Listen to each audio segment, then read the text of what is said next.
There is a feeling a lot of people carry almost every day, but rarely say out loud.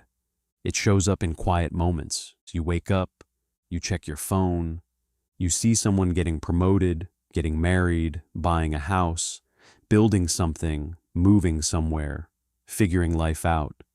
And before your day has properly started, something inside you tightens. Not because your life is falling apart, but because somehow it feels like everyone else is moving faster than you. And the thought appears again. I am behind. Behind in work. Behind financially. Behind emotionally. Behind in life. Behind compared to where I thought I would be by now.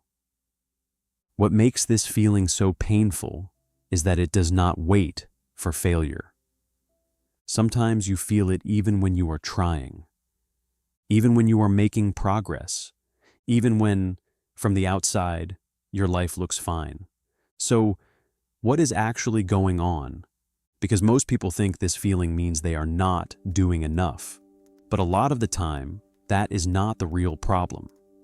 You do not feel behind only because of where you are.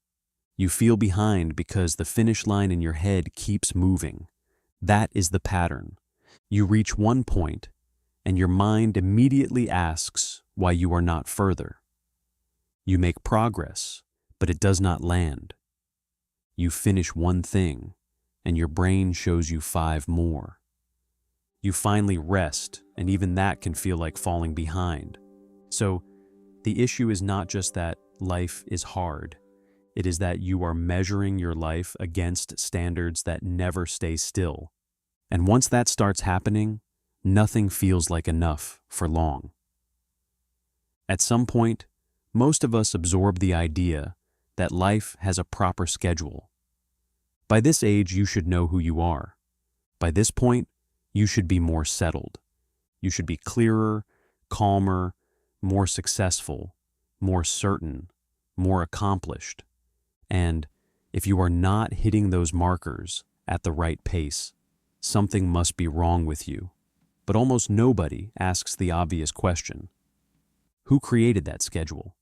Because it probably was not built around your personality, your values, your circumstances, or the kind of life that would actually fit you. It was stitched together from other people's expectations, social comparison, cultural pressure, and unexamined assumptions. In other words, the timeline you are judging yourself by may not even be yours. It was inherited, absorbed, quietly installed, and yet your nervous system reacts to missing it as if you are failing at life. That is why this feeling can be so intense. Not because you are weak, because your mind treats timing as proof. Proof that you are doing well, proof that you are on track, proof that you are enough. And once timing gets tied to self-worth, ordinary life starts feeling loaded. A slow season feels like failure. Uncertainty feels like deficiency. Rest feels irresponsible. Confusion feels like evidence that everyone else understands something you do not. This is also why comparison hurts more now than it should. Not just because social media exists, but because it feeds the exact insecurity your mind is already carrying. When you scroll, you are not seeing ordinary lives in ordinary time. You are seeing selected moments, breakthroughs without the years before them, confidence without the doubt around it, milestones without the invisible cost, outcomes without the private mess, and your brain does something deeply unfair with that. It compares their highlight to your unfinished middle, their visible arrival to your invisible process. So, even if your life is moving, it can still feel late. And the more often you look sideways, the more your own movement becomes invisible to you. There is another layer most people miss. The stories you see most often are not always the most representative. They are the most visible, You hear about the person who figured it out early, the one who moved fast, the one who took a bold leap and everything worked out. But you do not hear as much about the people who found their way later, the ones who started over in their 40s, the ones who spent years feeling lost before something finally made sense, the ones whose lives became meaningful slowly, privately, without spectacle. Those lives exist in huge numbers. They just do not get packaged as often. So your brain builds a distorted picture of how life is supposed to unfold. Fast equals right. Slow equals behind. Visible equals successful. Quiet equals failing. And that distortion starts shaping how you interpret your own life. That is where the real cost begins. Because while your mind is busy measuring how far behind you are, it becomes harder to be present with what is actually happening. The growth that is real, but not dramatic. The strength you have built quietly. The resilience no one else can see. The ways you are changing that do not fit into a post or a timeline.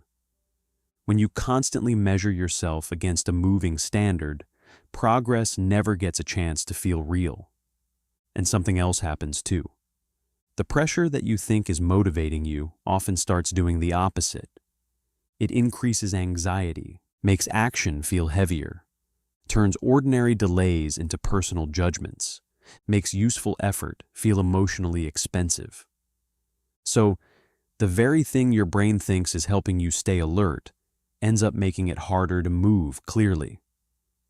But here is the uncomfortable part. Sometimes the feeling of being behind is not only maintained by comparison, sometimes it is also maintained by avoidance. Because as long as you are busy chasing the next marker, you do not have to ask deeper questions. What if the life I keep pressuring myself toward is not even the one I want? What if I am not behind, only disconnected from my own pace? What if I keep calling it ambition because I do not know how to sit still without judging myself? That is harder to face. Because it is easier to keep running inside a race than to question whether the race makes sense at all. So, what do you do with all this? First, separate facts from interpretation. The fact might be that you are not where you want to be yet. The interpretation becomes, I am late, failing, wasting my life, or falling behind everyone else. Those are not the same thing.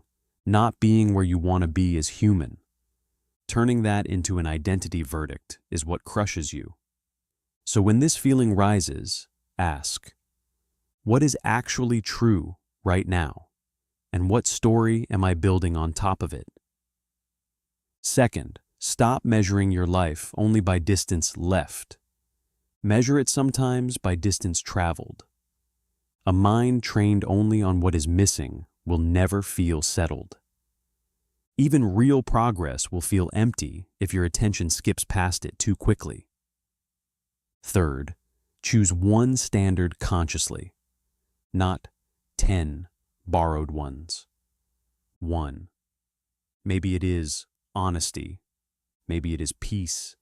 Maybe it is depth. Maybe it is consistency.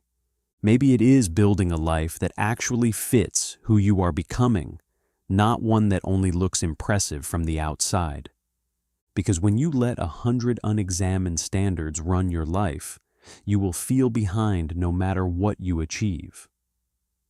And one more thing matters here. You have to let life happen in seasons. Not every season is meant to look impressive. Some seasons are for building, some are for grieving, some are for healing, some are for starting again. If you expect harvest energy in a season that is really about repair, you will shame yourself for not blooming while still underground. That does not mean you are behind. It means you are alive. So if there is one thing to remember, remember this. The feeling of being behind is real. But the timeline you are measuring yourself against may not be. You are not broken because you feel pressure. You are just carrying standards you may not have fully questioned yet. And life starts to feel different the moment you stop asking, "How far behind am I?" and start asking, "What kind of life am I actually trying to build from here?" That question is quieter, but it is much more honest. And honesty is usually where peace begins. If this spoke to something you have been carrying for a long time, the next video should be why you feel guilty when you rest, because these two patterns often sit right next to each other.